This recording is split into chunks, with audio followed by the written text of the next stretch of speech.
Jangan-jangan di sekitaran Magelang ini saja anak-anak muda kita malah tidak tahu sama beliau. Dan satu hal yang membuat saya juga menitikkan air mata pada saat itu, tentara pelajar bukan hanya belajar tetapi juga bagaimana memperjuangkan bangsanya dengan mengangkat senjata. Pada suatu ketika dalam satu pertempuran di Ambarawa,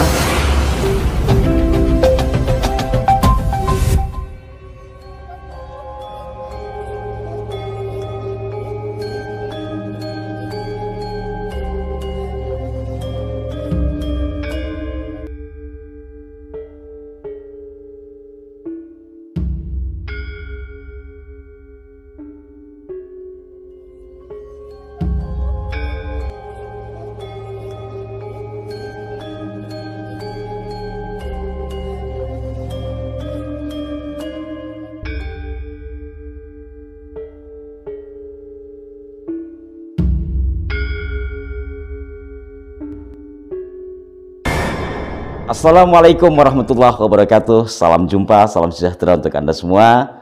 Saudara-saudaraku sekalian, saat ini saya berada di satu rumah tua yang berbentuk O.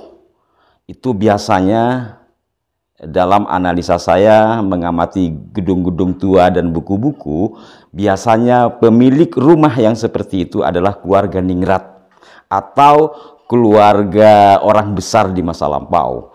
Namun ternyata tuan rumahnya yang masih sahabat saya sangat tertutup untuk menceritakan hal tersebut.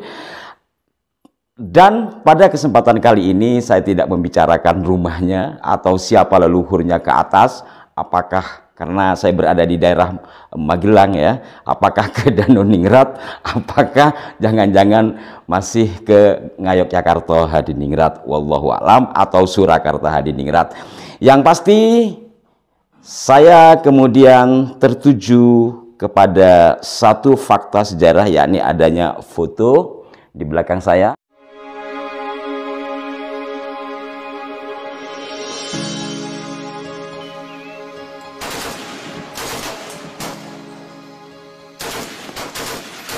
Beliau adalah almarhumlah seorang pejuang, tentara pelajar di masanya, Bapak Suparman. Walau putra-putra beliau tidak berkenan untuk diambil gambarnya, tapi bersedia untuk menyampaikan kisahnya. Anda mungkin sudah bisa mengetahui kenapa tidak berkenan untuk diambil gambarnya. Ya tentu karena tidak ingin tahu dipublish gitu loh, tidak ingin terpublish bahwa saya anak pejuang, saya turunan ningrat, tidak ke sana. Jadi saya diperbolehkan untuk menyampaikan dari apa yang telah beliau sampaikan. Saudara-saudaraku sekalian, hal ini tentu bukan untuk pamer, lebih kepada bagaimana menumbuhkan semangat kita dan anak-anak kita di dalam meneruskan perjuangan orang-orang tua kita, nasionalisme bangsa kita. Karena apa? Karena nasionalisme itu sekarang sudah mulai pudar.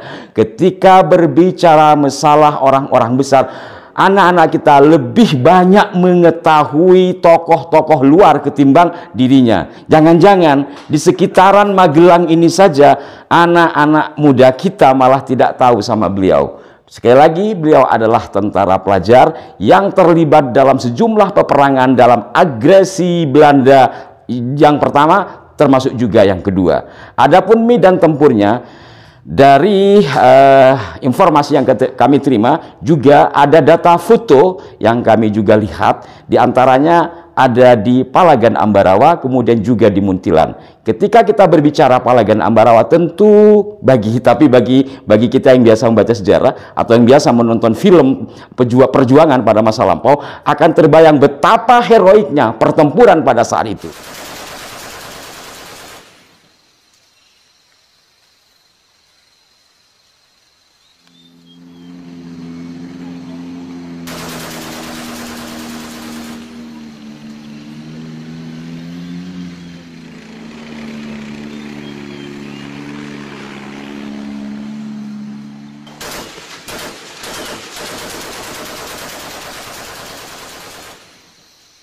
Dan satu hal yang membuat saya juga menitikkan air mata. Sebagai pelajar, tentunya usia remaja pada saat ini yang apabila kita melihat pelajar hari ini, tentu identik dengan dunia pendidikan yang harus giat belajar, walaupun juga diselingi dengan berbagai hal yang tidak baik. Pada saat itu, tentara pelajar bukan hanya belajar, tetapi juga bagaimana memperjuangkan bangsanya dengan mengangkat senjata.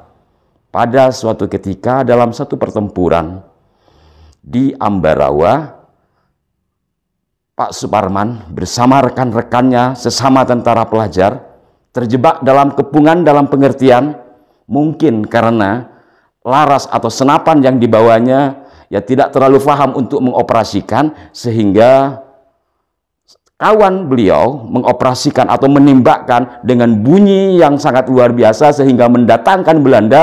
Beliau dan rekan-rekannya kemudian dikepung oleh pasukan Belanda. Apa yang beliau lakukan? Untuk melakukan perlawanan tentu kalah dalam persenjataan, tentu juga kalah dalam personil. Beliau kemudian dengan susah payah menaik pohon dan bersembunyi di atas pohon selama 2 hari 2 malam. Kita bisa bayangkan 2 hari 2 malam ada di atas pohon dan tidak membawa perbekalan berupa makan atau minum. Satu di antaranya kisah juang beliau, belum yang lain-lain. Dan saudara-saudaraku sekalian, ini hanya gambaran kecil dari seorang pelajar pada masa lampau. Dan melalui video ini, semoga terketuk hati kita semua di masa lalu. Pelajar pun harus melakukan hal seperti itu, harus merasakan pahit getirnya. Dan bagaimana dengan sekarang? Mari kita renungkan, mari kita resapi, dan semoga video ini memotivasi kita semua untuk melanjutkan perjuangan para pendahulu kita sesuai dengan kemampuan kita masing-masing. Dan tentu saja jangan sampai melupakan sejarah bangsa kita, dan mari kita terus gelorakan semangat perjuangan leluhur kita agar nasionalisme kita tidak memudar. Kiranya demikian dari kami, semoga bermanfaat. Dan sebelum akhiri perjumpaan kali ini, mari kita sama-sama kirimkan suratul Fatihah untuk beliau dan semua para pejuang. Al-Fatihah. Maliki yaumiddin. Iyyaka na'budu wa iyyaka nasta'in.